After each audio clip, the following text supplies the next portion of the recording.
Hey, welcome to Child of the Redwoods Live, where two former public school teachers who chose to homeschool their own children share their views on education, on parenting, on Montessori, on life and love. Hi there, I'm Aubrey. I'm David. So, whether you're a full time homeschooler or not, we're so happy to have you here because we genuinely believe that education is a journey you take with your children, and the opportunity for learning starts over every day. So, come in, learn about the child development process and learning, ask questions. We're really happy to have you here with us live, or if you're listening, we're happy to have you there too. It's fine. Either way.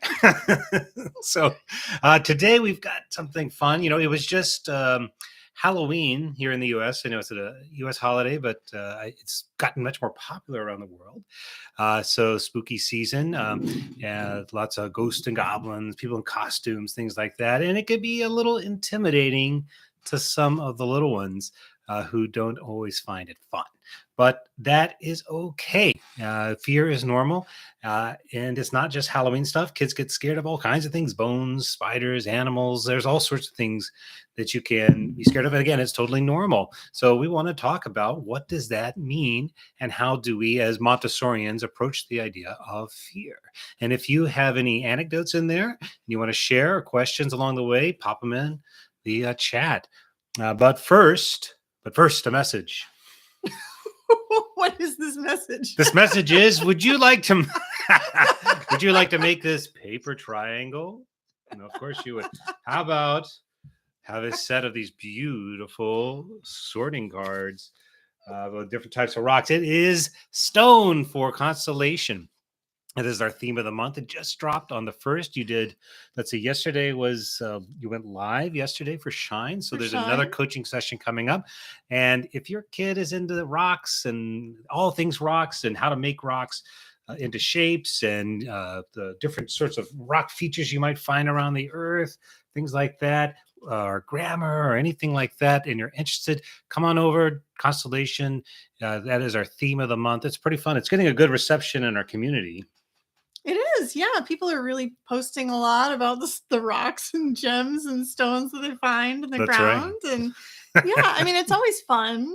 It's always fun. It is, yeah. So it's a transition from bone, where we were learning about our own bodies, and stone is kind of an extension of that because you know we are what we eat, and essentially we are eating rocks. You know, when we eat the plants, everything is nourished from the earth, and so it's just kind of cool to think about. Bones are really. We tend to think of them as like really sturdy and hard, and stones also are sturdy and hard. So we're kind of transitioning that way in a sensorial way. And it's just really fun to transition into a new topic of study with a group. Yeah. And so if you are regretting that you missed out on bone, that's also available. When you join Constellation, you get access to everything we've published since January 2021, every theme, and it's a year program, so you get everything going forward for 12 more months. We're really very proud of that community. It's so active. You get the community access, you get the content, you get the coaching. It's just a lot of fun. And I'm not going to speak out of school, but we may have a very special program coming up in the next couple weeks.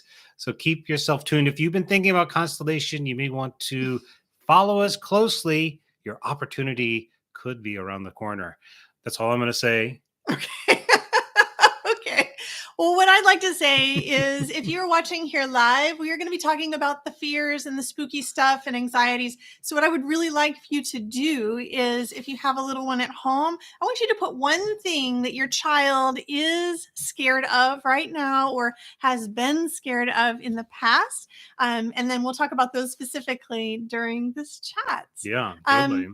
But I also wanted to mention, like, I feel like our family has really done spooky season well this year. Yes. We don't always, but this year we really took it all the way. We decorated our door, our gate, our windows. We took the kids out for not 1, not 2, but like 5 spooky related events, both Halloween related and Dia de los Muertos. Yeah. So it's just been a lot recently. In fact, so much that I am ready to be done. And I really, really love spooky season. I love Halloween so much. It was one of my favorite holidays I don't know. I love all the holidays. I think it's fun. It was fun. Yeah, the boys had their first real dance, I think. Yes. There was we had a homeschool yes. So dance. Those of you who are kind of wondering, thinking, oh no, my homeschool kid is going to miss out on all the fun, all the the proms and the dances and stuff. They don't necessarily have to. We homeschoolers do a lot of that kind of stuff too. That's right. Yeah. And always as a community, if something doesn't already exist in your homeschool community, you can make it exist in your homeschooling community. So yeah, absolutely. There's no reason that is a misconception, probably that homeschool kids miss out on all the social stuff. It just isn't true. I mean, of course you can choose to do that, I suppose, but that's not what we would at all recommend. And certainly not what we've ever done. It doesn't, choosing to homeschool your children doesn't mean they have to be outside the norm, although that is, again, like the stereotype and the reputation is very frustrating too. It's just a different way to educate. And it doesn't mean that your children don't have access to any of this other stuff. In fact, they have access to all kinds of amazing stuff. And this dance was one example of that. It was so much fun. Plus all the other fun stuff that we did as a family. And it was All Saints Day and Dia de los Muertos and all that. So all kinds of fun stuff around the season. As the kickoff to the holidays, we have U.S. Thanksgiving is coming up, a time with family. We're looking forward to that. And then Christmas and New Year's as well. So really, really excited. And I hope everyone out there is getting into a festive mood wherever you are and whatever it is that you like to celebrate, because it is a fun time of year. I love this time of year. I do too. All right. So Anastasia, thank you for commenting. She's got an almost 3-year-old and just started having the fear of darkness. Oh, yeah. Yeah. Such a common one. It is. Do you remember being afraid of the dark when you were a little kid? Yeah, for sure. Yeah. When I was a boy, very scared of the dark and would sneak out of my room and sleep in front of my parents' door. And that was how I would I would get so scared. And then they would get, I can imagine them now as the father or the parent, like, he's just part of the door again, go to your room, whatever. But like, I'm tripping over you while I'm trying to, wake up. But yeah, no, totally. It's super common. And, I think comes from something primordial too. Right? Agreed. Yeah, agreed. I have clear memories of when I was in the primary ages, like the older primary ages, especially like ages 4, 5, and then lower elementary as well, 6 and 7, of laying in the dark, looking at the dark shadows in the, my closet area, and thinking under the bed that I was going to step out, something was going to grab me, those kind of fears. And, I guess I was told we tend to tell ghost stories around this time of year too. Sure. And I'm sure I was told the regular ghost stories or read, the regular ghost stories. But it's in the air. You can't avoid it. I don't really think it was that caused this fear of the dark. I think, as you mentioned, humans for a long time, we know, like, creepy stuff comes out at night. Humans go to sleep. We get all in our safe little areas. And maybe in earlier human history, maybe there were some people that maybe looked out, for the family. Yeah, guard and everything. Yeah, I actually had read it's either, I think it's vampires that are based on teenagers. Have you read that? No. Yeah, like our myth of vampires is actually based on teenagers, maybe werewolves as well. Because like they sleep during the day and they're awake at night. And in early, like, ancient human times, they were actually awake at night because they think the theory is that they were like watching, someone had to watch, like, and the parents were so exhausted from raising the little children that by the time the teenagers grew up, it was their responsibility to watch over the family at night. So that's like the theory, and I choose to believe. We have some vampires at home. We certainly do. We've got 2 vampires. They're awake at night, and they're very hormonal, so they could be werewolves. I'm not sure. For sure. Ingrid also writes, she says, my 9-year-old gets very anxious about participating in a group setting. Yeah. Social anxiety. Oh, yeah, we've got experience with that. Perfectly appropriate for that developmental stage, too. Yep. Just like 9, with a 3-year-old. I remember age 9 with our children, both of them went through like a socially anxious phase at that particular point in time. Like, I think it started around the end of age 8, and then it was really prominent during age 9. Like the separation anxiety almost seemed to come back, in a form of social anxiety. In a way. Yeah. Definitely, yeah. So that's an age of kids trying to figure out their grouping and where they fall, and feeling a fear of not fitting in. I would say I can remember too being anxious about a new group setting. It was at church last week, actually. I was like, constantly. It's a human trait. Many of us adults also fear that. So, what can we do to remediate that as part of the lesson? How can we help kids work through that? So, do want to talk more about that, but I wanted to talk a little bit about our homeschooling update, and I wanted to give a plug. This is a book that we've been using this year. I'm teaching the boys a survey of ancient world history, and that's partly because I have a child. One of our boys, the oldest, is actually officially a high schooler now, so we're looking to. He needs actual credits, and I was a history teacher in a former life, so it's something I love to do anyway. So it's fun. But our younger one, who wouldn't really take this kind of class yet, is always jumping in, because that's kind of how we do it at the homeschool life, is we don't really segregate too much. I mean, for certain, there are things that one will do that the other won't. But whenever it's possible, when we find ways to incorporate both of them together into it, we really will do that. And in fact, that's exactly kind of our theory behind Constellation, which goes from 2 to 9 for the same reason, because a lot of those lessons and those activities are fun for everybody. And so this book, which is by Susan Wise Bauer, she is a really well-known writer. She's done a lot of surveys of history. She's kind of homeschooler. And a homeschooler, very well-known homeschooler. She's written a bunch of books. And is a kind of a classicist. She's not a Montessorian per se, that not to my knowledge, at least she is a classicist. So But we've talked about there's crossover between Montessori and classical education. Exactly. So that is the thing, is like, even though she's not a pure Montessorian, there is no problem at all approaching it, because what makes this book so good is that it takes, I think, for me, is that it takes a real big history approach. And this is a book that for the very little ones, like if you've got that 3-year-old out there, they're not going to get a lot out of it, but it's super readable, very, very enjoyable. She has a great tone. It's not just filled with like tons and tons of facts and figures. It's really trying to tell a story about humans became human, and looking at the sorts of struggle and the journey that the human species, the human race, have taken since our earliest days. And for our friend out there, Ingrid, you have a 9-year-old. I mean, I think this would be great. There's some stuff in here that might go over their head, or is maybe skewed for a little bit of an older audience, as we were reading with Gilgamesh today.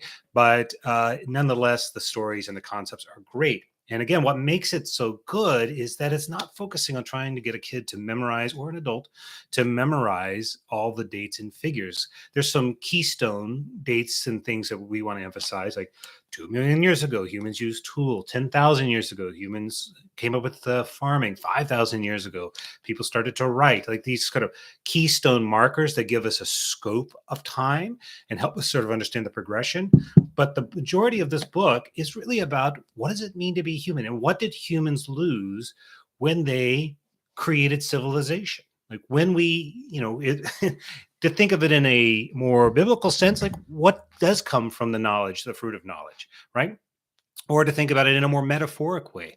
It is sort of the essential question that we as humans have been dealing with in various forms, whether it's a religious text or a secular text, it doesn't matter. It seems to be within our essence, like what did we lose when we gained knowledge, when we gained civilization?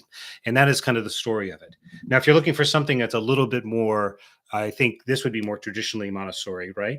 Well, it's written by a Montessorian for lower elementary. So this is a good one. We would recommend this for lower elementary. Again, it's looking at kind of a big picture, the scope, and asking you to think about what makes a human unique. It's super Montessori, even at the lower elementary. Montessori came up with these fundamental needs of humans, and they broke them into material and spiritual needs. And these, I just love the way that framing that Montessori created for the study of humankind. And when we study something like history through either one of these books, you're really being asked to engage with that. Again, it's not about making, recording and remembering all the events. It's about thinking about the connectivity. It's this big history. And there's all sorts of fun stuff you can do. You can watch movie clips. You can make a great big timeline. You can dig into smaller things. So the history of counting. This one you just picked off the shelf, right? Mm-hmm. And the story of writing. The story of writing and the history of counting, these would also go with the great stories about the great lessons. The great lessons, for the fourth and the fifth, I guess. And there's seminal events in the history of humankind. And they gave, again, you can learn about like, why did humans create writing? And it's fascinating to think about what was the thing that came from it. But it's also super fascinating to then challenge our children and ourselves to think like, what did we do with that invention once we created it? Like we almost immediately started writing down our beliefs and our myths and our laws, and not just recording, how many bags of grain did we have or how many sheep did I sell or whatever, but we started to record epics. We started to record our beliefs. And what does that say about what really is important? Again, going back to those fundamental needs. And then this, the last one we have here is, this again is a picture book style. It's lots of details. So you see lots for of our podcast listeners, this is the DK version of the history of the world, right? Yeah. Thank you. Yeah. This is the DK. These DK books are really great. This one is it's kind of an overall study. It goes back from like essentially the Big Bang through the present. It has a lot of fun timelines that really help you understand just how tiny the amount of time humans have been on this earth is comparatively, which should give us a sense of awe and wonder about it, and also our uniqueness in the world and what that looks like. And lots of great pictures and things to help illustrate it, and showing as a timeline the flow of life amongst different cultures and how they sort of look together. So great resources there for anyone who's interested in history. And don't be afraid to start that even with little kids. They won't get it all, but they'll get what they get of it. They're like that cup metaphor we've used before. You fill the cup, they'll take in what they can, and then what they can't just washes away. So don't be afraid to explore this stuff. Great resources, and definitely a part of the lower L curriculum. Yeah, so what I think might be useful for those of you who have really littles is to understand that when you're teaching history in the primary years, you're primarily teaching history through that sensorial that sensorial way. So you're reading picture books, you're reading stories, and along the way, you're giving your children little snippets of history, right? But you're not really teaching history in that sequential way. No. And for a lower elementary, then you start with a big sequence. We start teaching about the origin of everything. And at this stage, some of these resources that David shared with you about the origin books, The Deep Well of Time, by Michael Dorr. This history. Even these DK books are really great for that. Mm-hmm. Yeah. And then once you kind of get past that, like the origin of like ancient humans, Susan Weisbauer actually has a series that's really good for lower elementary kids. I know this is really thick and kind of intimidating. I didn't bring a copy of the one that she wrote. It's a much more narrow. It's even more narrative. But it is great. We used that one with the kids when they were younger. So it's called Story of the World. And it's a several book series. And the special thing that I think about it is not the fact that it tells history, it's that she includes so many first person type of narrative perspective pieces inside it, so not only are you reading about, this period of history, but then she puts your shoes into like a little girl who's growing up in this time period, and kind of the experience and the sensations and the, what this person might hear or smell or be thinking about at the time. So those are really good resources for that. And that will prepare your children to be ready for more adept resources. Absolutely. And again, the focus really is on, for me, the thing that makes history interesting, and I've always found will fascinate young people and old, is the flow. It's, the dates, the minutia that can be captivating to someone who's really into it and they want to dig deeper. But it's really a story about the struggle of humankind and the choices we've made over our history as a people, in our various cultures and our mistakes and our achievements, and trying to kind of answer to those fundamental questions like, what did we lose with civilization? What do we gain with science? What do we lose with this form of politics or form of government?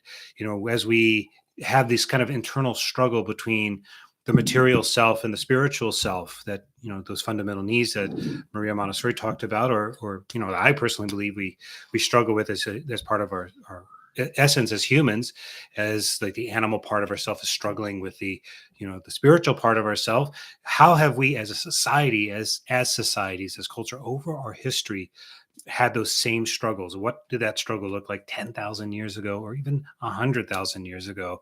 Even though when you get to that point, you're doing a lot of guesswork, but we can extrapolate that this must have been something core to the human experience. And it's really fascinating, and it can really speak to a child, even a younger child, as they start to grapple with those big questions. So don't be afraid to read hard stuff. That's right. Or just read it out loud, and they'll get whatever they get out of it. Surely they'll get something. Okay, so we're going to dig into these childhood fears. Yeah. I am sorry. I just keep hearing one of our children keeps hooting. It's like, what is going on? Sure, it's an important learning discovery. Yes. The joys of homeschooling. That's right. Okay, so fears. So let's talk about this developmentally. So we'll start with kind of babies. Yeah. And we had a question from Anastasia asking, like, how do you follow on like advice? So we will get to that too. Okay, you ready to talk about babies? I'm ready to talk about babies. Okay. Okay, so our super, super little ones, when babies first come out, they kind of look wise and glowy, but they start crying almost immediately, right? Because the world is very confusing to them, and they have these intense needs that they need to express. So they start to use crying as a way to express these needs. And at first, the curious thing that I see about babies is that you can bring them actually into haunted houses or into, you could put a scary movie on and they just don't seem fazed. That's right. Right? Yeah. It means nothing. Their cup is very, very tiny for those sorts of things, as we go back to that analogy. So yes, it's like they don't even recognize sometimes that something is actually would be scary to an adult. It's just kind of colors and motion, and they're curious about it. And you might notice this kind of mentality all the way through age 3.5 or so. And this reminds me that when we went to that Halloween parade and our youngest dressed up in the scariest costume that he could possibly think of and create. He made it. Yes, it's black shroud with this very spooky paper mache mask, and these he painted cardboard tubes black, and he would sort of haunch down and walk around like some sort of creature. And he imagined some kind of dark creature, and frankly, when he walked around like that, it was actually pretty scary, which is exactly what he wanted. This is him expressing, like, he's at an older age, and so he's like, I want to manipulate fear, right? Not just receive it. It's fun. So So when we were walking at that parade, and he was in his super spooky costume that he had intentionally created, hoping to scare some toddlers. This was a stated goal. Those were his words. He went walking with these big tubes and this hunched over shroud-like costume and scared the bejesus out of all of the adults. Like all of the adults were scared to pieces. And of course, once they realized that it was a child in a costume, like, oh, it's a 12-year-old in a scary costume, they're like, oh. But as we walked through the little parade of people, you could see one adult after another going, and then I can't believe I was scared by that, right? And then we would either get two reactions. It was either the reaction was like, wow, that was so cool, dude, right? Or it was like, oh, wow, that scared me so much. But the little children had a different reaction. That's right. Yeah, the little children that he thought he was going to scare actually weren't scared by the costume at all. The toddlers actually wanted to come up and pet him, or they would like walk right up to him and gaze into his scary mask that he had paper mached, and they would just like very curiously look or want to like touch or poke at the mask. And our child really loves little kids. He can't wait to babysit and maybe wants to be a kindergarten teacher when he grows up. So he was just loving it, but I just found it so fascinating and so confirming that children have a different perception of reality than we do as adults. Right, because he designed this to be scary, and he's at the age, he's entering puberty, so his mind is much more like an adult's than a toddler at this point. Hooting, barring the hooting upstairs, I promise, but. So for him, what seems terrifying actually was terrifying to adults, even as he was making it, and he made the mask. It was this kind of featureless, sort of flesh-toned void thing. It is disturbing. It looks not quite right. That uncanny valley. And then when he hunched over and he moved himself around, it's legitimately unsettling to an adult. Which is funny because that's not what he was aiming for. He thought, I'm going to scare little kids. But just like you said, the little kids thought he was fascinating because they don't have the same construct. To them, that figure of creepiness is not loaded with the psychological baggage, right? They don't see a figure of aggression or unknown, like a dangerous, stranger danger kind of coming at them. They see, the little one just sees, I don't know. What do you think that they were seeing inside that costume? I think, I don't know.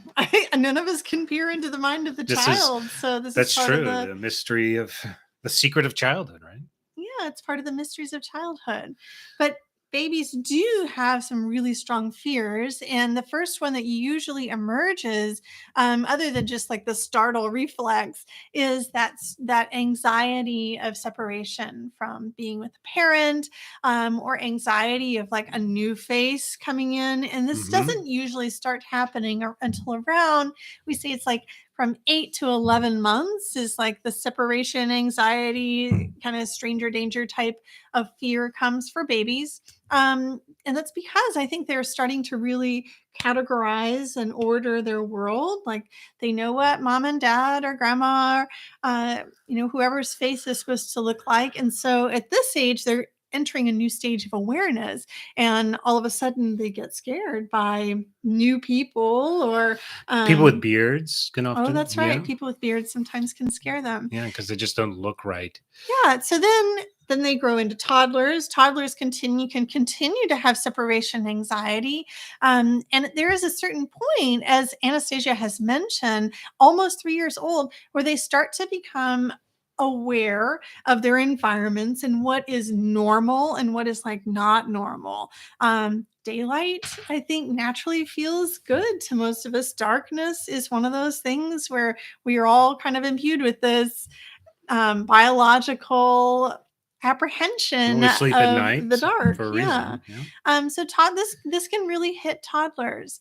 So for your toddler who is struggling with this, I know parents who have dealt with this in many different ways. So I will tell you that my niece, the last time we went to visit, she's 4. The last time we went, she slept with her overhead light totally on. Yeah. And David and I were like, what? You put the overhead light on? And my brother was like, it's just what works. Like, it's the only thing that keeps her in her room. So we're just going with it. And I think that that's really following the child. Totally. What we tried to do, we tried really hard to get our children used to sleeping in the dark from the get-go, so we never put a nightlight in our kids' room. We were pretty consistent about making it super dark in there from the time when they were babies onward. Yep. And but the caveat to that is we also allowed co-sleeping. And so when our children did get scared of the dark or whatever, and they wanted comfort, they just come into our room and crawl in our bed, and we were cool with that. So that was our backup strategy. And if that's not your backup strategy, then maybe having a nightlight on or turning on the overhead light, even though it sounds extreme, maybe that is the thing that you do to compensate for that. But I think that the key at this age is to get your child into a routine of being able to seek out comfort in some way. So maybe it's by using, I remember when we were kids that had those little night glowworms, right? I don't know if they still sell those anymore. They would go off after 20 minutes or something. Mm-hmm. Yeah, but you could like squeeze them and they would go back on. Yes, that's right. And I look back now and I think, what a cool thing. They probably have a new version of that these days.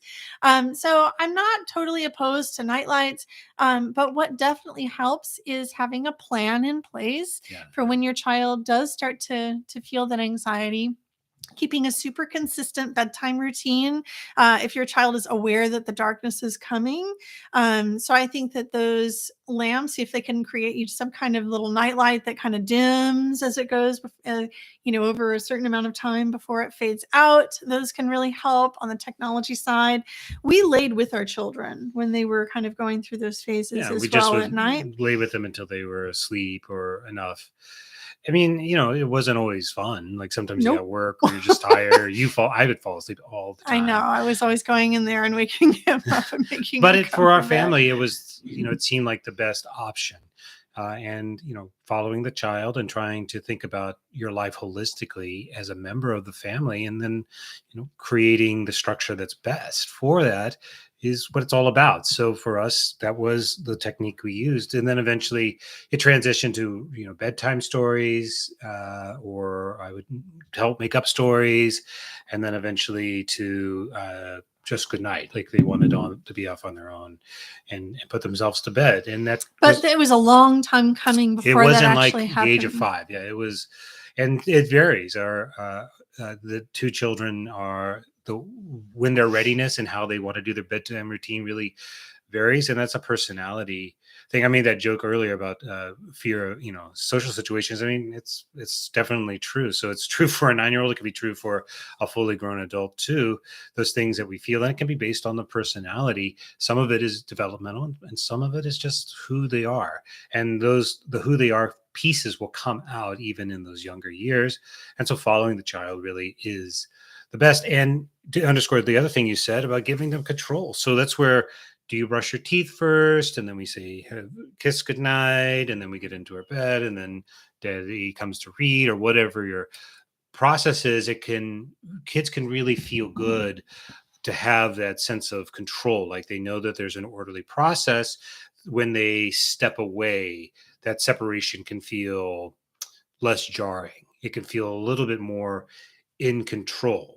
And I think it must be, I mean, you tell me, I'm curious now, like as a toddler, they're going through that, as they're going through that part of the development, as they're entering into the second half of the plane and their sensorial mind is developing. Do you think, what role do you think that the idea of like darkness and is the world, as they're taking in so much of the world sensorially, like a 2-year-old through sound and touch, do you think that heightens some of that anxiety they might feel around darkness or noise? Well, we know through the sensorial exercises that when we isolate a sense, it does become heightened and refined. That's right. So if you were to lay in a dark room, kind of like we put on a blindfold in order to play with certain. That's right. materials. So the child might become acutely aware of a ticking clock. Well, we've done that too.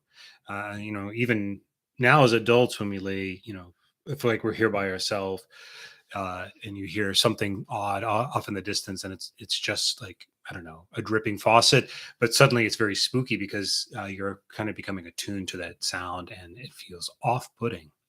Yes, or the neighbors that are in our walls, because we live in a house where we share walls with our neighbors. Houses, yeah. And so it's like it's a single family home, but we share walls on each sides with our neighbors, and you can really hear some creepy stuff at night. You can. Totally. From your bedroom walls. I know that happens to them too. On the Montessori, from a Montessori perspective, something that we often do with children, no matter their age, whether they're toddlers or primary or lower elementary, even us as adults, it can be helpful. Is to talk about the reality of the situation. So yes. If you're scared of spiders, maybe you learn about spiders, and you learn, what really helps me about spiders, because I don't hate them, but I really don't love them like creeping around my my bedroom. When I see one on the wall, I'm always like, get it away. Would you go get this spider? Right? I don't like them in my bathtub, but I know that they're good creatures for our earth, and I know that they're just in our house because we got flies sometimes. Well, they live here too. So. Yes, and they follow the fly. They follow the little flies, and so I think they're just here to catch our flies and things, and so that's all good. And I also I did this research on spiders that one kind of freaked me out a little bit because I had to look at a ton of pictures of spiders. I was trying to figure out if we had any poisonous spiders in our house or not, I don't know if you've ever tried to figure out the difference between like a house spider or like maybe the spider is poisonous spider. You have to look through lots of pictures, and eventually you realize like you'd have to be you'd have spiderologist. To be an expert. I don't know what a spiderologist is. An arachnidologist. In order to tell the difference. But most of us regular humans really can't tell the difference between the regular kind of little brown spiders that live in your house, unless they're a specific kind.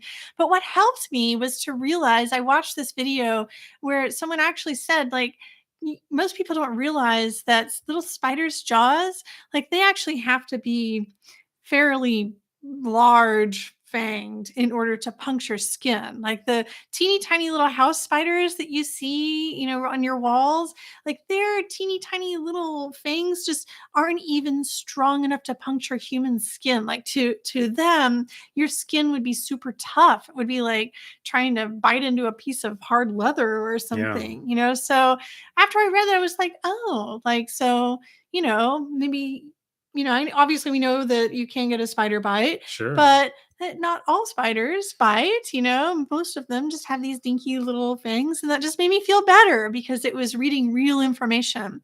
So you can do the same thing with your children. You could do with it about the dark. Why do we have darkness? What is alive at night that is good? That's when the raccoons come out and they're so cute. And right? And the rats. Did you rats. Well, I said bats, but okay. If you live in the city, it is rats. It is rats. Those little ratties got to do some of their own things but too. You know what? They really, even though I hate them running around my house, they're so cute. Like they got the little whiskers, and just anyway, when you take the time to actually learn about the thing that you find kind of creepy and spooky, it really, really helps. And that's another reason why in Constellation we study things like bones and skeletons, because the children are definitely going to be seeing, pictures of skeletons out and about.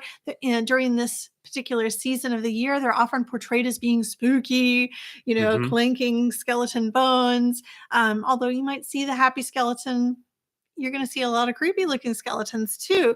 But if we take the time to actually teach our children about our bodies, to illuminate the skeleton in a positive way and an educational way, learning the names of the bones, then that becomes what we call in Montessori the point of interest. Mm-hmm. So every lesson has a point of interest. And to the child, it's usually something very real and technical. So for a skeleton, it would be like, this is called the humerus, and this is a mandible, and this is a skull. And for darkness, it would be like, the sun is on the other side of the earth right now. Or, we are able to see the moon and it's a sliver because that's the shadow of the earth. of the earth. So you're taking whatever is scary and you are infiltrating it with realism, and we're grounding our children in reality. I have heard some recommendations from non-Montessori parenting experts that say, like, oh, if your child is afraid of monsters, just use monster spray. Or if your child is afraid of the dark, then tell them that I don't know, the darkness fairy is there right. or whatever. But don't do that, friends. It's not necessary to make it be fantasy related in order for children to understand. Children actually can have really deep and complex understandings of reality-based information. So sometimes it's just a matter of giving information. Oh, hey, there's something that you don't know yet about that I really wanted to tell you. Oh, wait, don't go pick up that spider in the jar yet. There's something I want you to know about spiders first, Mm-hmm. And then we can observe it for a little while before we release it into the wild, away from our house, right? Exactly. So that's the approach that we took as parents, and I think it worked pretty well. Something to consider and remember is that no matter what strategies you're using, you can use all these strategies.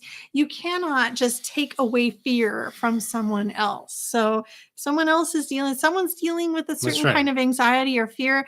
There is literally, friends, nothing you can do in order to take that away from them. That is their journey.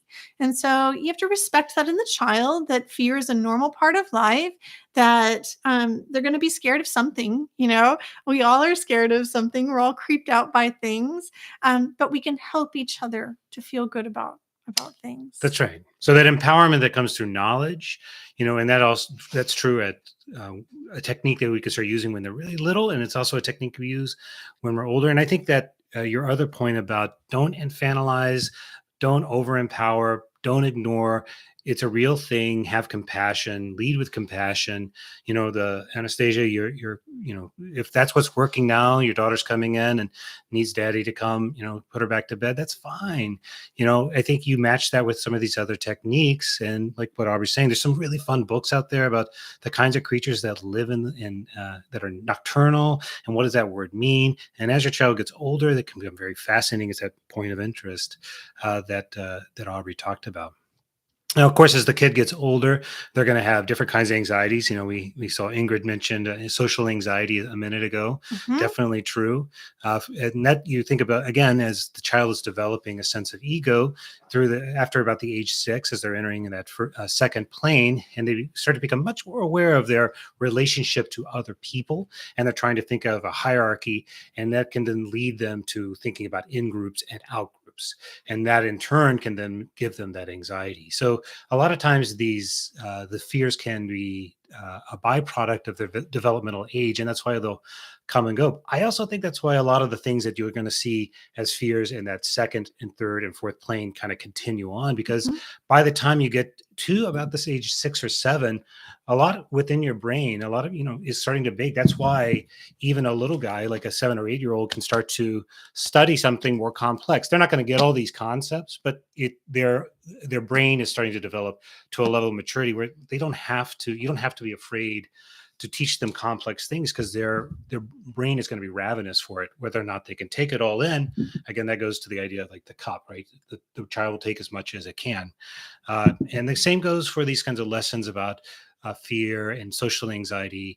They're also developing their personalities. They're developing their own ego, the psychological development, and these things are going to carry on. They're going to persist. And so the general rule of thumb is treat the child like you would treat yourself. If you get nervous in social situations, why would it be a surprise that your 9-year-old would get nervous in social situations? And what do you do, or what have you learned that can help? And how can you then try and teach your child those same strategies, maybe at an earlier stage. That's sort of my mission. I have a lot of social anxiety, and so I kind of have a mission of trying to help my kids learn from my own mistakes, and that's like the progress of parenting, right? Like, how can they be healthier, happier, more adjusted folks in the world? So you actually bring up a really great strategy that we use a lot with our kids, which is to share our personal struggles. So you can relate that to being afraid of the dark, by talking about one time when I was about your age. I too was afraid of the dark.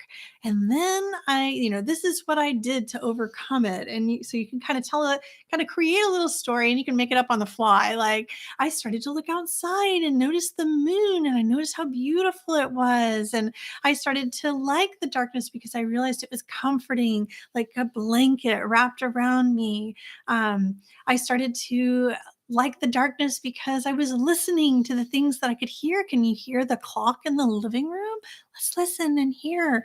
So you can Hmm. share stories about your own experiences. And as David mentioned with social anxiety, we definitely both have taken that approach ourselves with social anxiety with our kids. We both were very, very shy kids and are also shy adults and introverted adults, in social situations. So we talk a lot about how to overcome that, how to learn to feel more confident, sharing stories about times when we felt like we weren't fitting in certain situations. And of course, as an adult, you can look back and say, the reason I didn't fit in was because I didn't sit with them at lunch Yeah. because I didn't think they wanted to sit Oh, with I was me. the jerk. Oh, now I Right. get it. Yeah.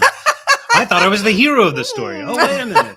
No, I it's a real know. realization. So, but Yeah. at the same time, you can't force that realization to No. happen. You, it's compassion. You have to have compassion and love, always leading with compassion and love. And through that process, that's really what it takes. So, whatever journey they are in that journey, whether it's the fear, the social anxiety, older kids are going to get afraid of like realistic things, war, disease, famine, Yep. crime. You know, not all fears are And might become irrational. obsessive about them That's too, right. I was deathly afraid of storms because I grew up in Texas, Yeah, and tornadoes. there were tons of tornadoes. I lived through all kinds of tornadoes, and so it really like left a big scar. And for years and years and years, I was terrified of storms. They call that agoraphobia or something like that. I forget what it's Mm. called. It has a name. That's not right. Let's pretend that's the right word. Stormophobia. And so I was super afraid of her, but that's not an unreasonable fear. I mean, you see tornadoes or you live through it, or people who are hurt by them. Of course, you would be afraid as well. The problem was that like I took it to an extreme level, and it took time for me to kind of learn to uh, not to your point. So one of the things I had to do is I had to learn like, well, the storm clouds are coming. It could be a big, beautiful, bright day. Big storm clouds are coming, and they can look really, really, really menacing. And I had to learn, like, actually, it's just a scientific phenomena. The sun is shining; it's passing through them. It makes them look much worse than they are. You don't have to be afraid. And it's like the same thing with the spiders. Like, actually, most spiders, like house spiders, they can't actually puncture your skin because their teeth are really, really tiny. Like, learning true facts can help you sort of come to it, and it's a process, and you can help your child go through that experience together, again with the compassion and so forth. And some fears are realistic. I mean, it is reasonable to be afraid of storms. What's not reasonable is to be controlled by that fear, and that's where you as the parent can really try and help guide that. Yeah, I'll tell you, with storms in particular, my parents gave me a really, really wonderful gift in that Montessori way. I too grew up with lots of tornadoes around. It featured in my nightmares a lot. Anyone who's from Texas and knows towns that have been decimated probably can identify with that, I think, because we Totally. both grew up in Tornado Alley. Um, but as far as like those big rainstorms that would come that sometimes bring tornadoes, what my mother would do, especially, is she would, anytime it started to rain, like a big storm was coming, she would run to me no matter where I was, playing with my toys. So I could be, playing with something, reading my book, no matter what I was doing. And this is at all ages, from when I was very, very little to when I was much older. She would race in there, and with a big smile on her face, she would say, "It's it's raining, it's storming, come see. And Maria Montessori actually has an anecdote in one of her books, I can't remember which one, where she does the same thing to Mario, even though he's 15 years old. I just thought that was so cool. But anyway, this is what my mother did. You do this for sure. I totally carried that on with the kids. Yeah. So she would race and it's raining. Come look, come to the window, come see, come out on the porch. And we had this big porch at this one house. Although we did this at all of our houses, no matter what the porch situation was. And we would go out and we would sit on this little swinging bench and we would just sit there during the lightning storm and we would count, to see the lightning, when the lightning flashes, and then you would count, and then the thunder would come, and then you would name the number. Ooh, it took 9 seconds, or it took 30 seconds. And so we would just do that. We would have these long afternoons of just thunderstorm experiencing. And I think that really helped. I don't know, maybe it was intentional on her part. Maybe she just really loves thunderstorms. I really don't know to this day. That's a very Montessori thing to do, though. But she was a Montessori teacher. And it is a very Montessori thing to do. So but it's the right reaction because you're not empowering the fear. You're providing essentially a solution, which is control. You're giving the child a sense of control, which is the key to overcoming fear in general, whether we are, 6 or 60, having a sense of control over our situation is kind of the key. So sorry. I was going to say that something that you might consider doing is whatever is in your local environment that you feel like might be a real danger, or something that your child might be afraid of. Here we did it with earthquakes, is to kind of amp up some of the excitement around it and to lean into the experience of it. So I know that when we moved here and we had earthquakes, it doesn't actually rain that often here. So I still get really excited when it rains, but this time for a different reason. I'm like, yes, no drought, the end of fire season, right? Yeah. But we don't really have big thunderstorm watchings, with our kids here. But we are very aware of earthquakes. And so we did a lot of that earthquake research, going to the museums, experiencing what would it really feel like to be in the earthquake. Let's get in the simulator. We would do that several times so that they would feel it. And then we would kind of watch the websites to see when an earthquake happened. And we would play the "Did you feel it" game. We'd run from room to room. Did you feel it? Did you feel it? I never feel the earthquakes. No, I felt one big one. I was in bed, but nobody else felt it. Everybody slept through it. So I don't know. Especially sensitive. Yeah, but anyway, that is a strategy, a technique that you could use with basically anything. Do you want to talk about Melanie's question? Yeah. So you had a fire in the basement. Had to call the fire department. Taken to the hospital. We were all okay, but my 4-year-old is terrified of the basement. I can imagine. Totally. Yeah. And first of all, that sounds reasonable. Completely. Yeah. This is one of those things where, not all fears are unreasonable. She had a traumatic experience related to the basement and fire. And so it's completely reasonable to be anxious about it. So the last thing you'd want to do is sort of like try and minimize that and say, oh, well, that'll never happen, because it'll come across as a lie, because she knows that it actually can happen. It has happened. But it's really tough. I'm not sure offhand. Now, my first thought is, we had a couple of years ago, there was a fire, a house down the street from ours burned.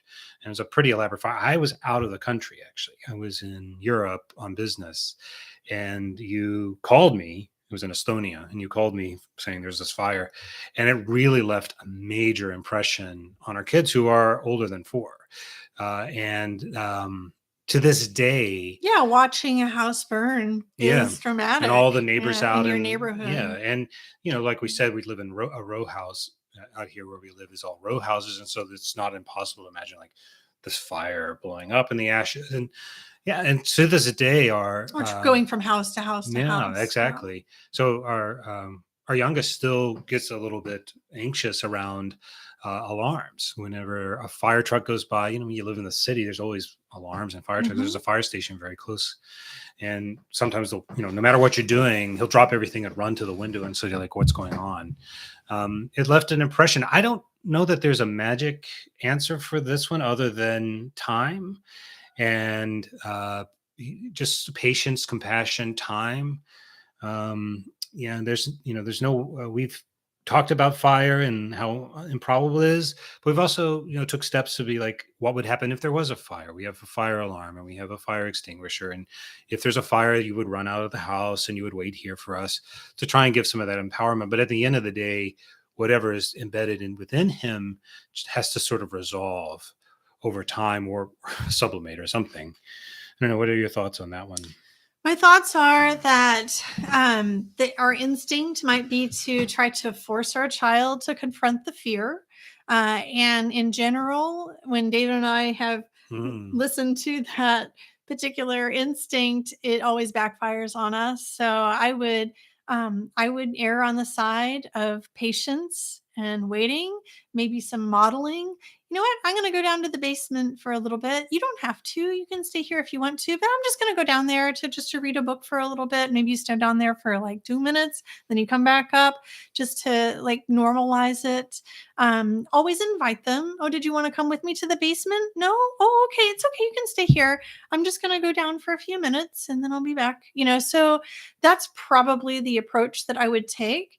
And just to understand that when you experience a trauma like that, and I can tell you from the C-section that I had that was traumatic with our first, it took me years, friends, to get over all the postpartum anxiety and post-traumatic stress syndrome stuff I was going through just on the account of that surgery.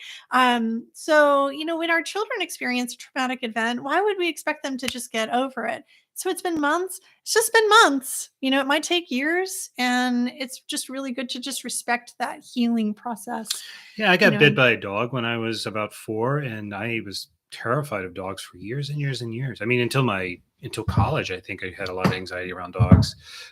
Even though I even had dogs, and I loved my own dogs, but I'd see a big dog that loosely reminded me. I mean, it would come back to you, and it just like you're saying, it just kind of, it's like creates a terror or something. It creates a trauma.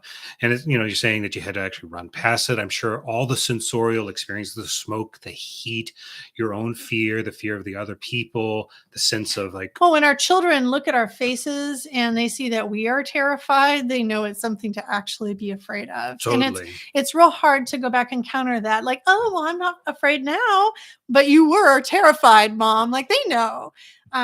So yeah, I wish you could push a button and erase that stuff. That would be so wonderful. If you can't, I mean, if it became a significant source, then I would suggest that you would talk to a specialist, a therapist or something. But I mean, this kind of childhood trauma is not fairly normal. Yeah, it's normal. And I think that your advice is great. Yeah, I'm actually thinking about it.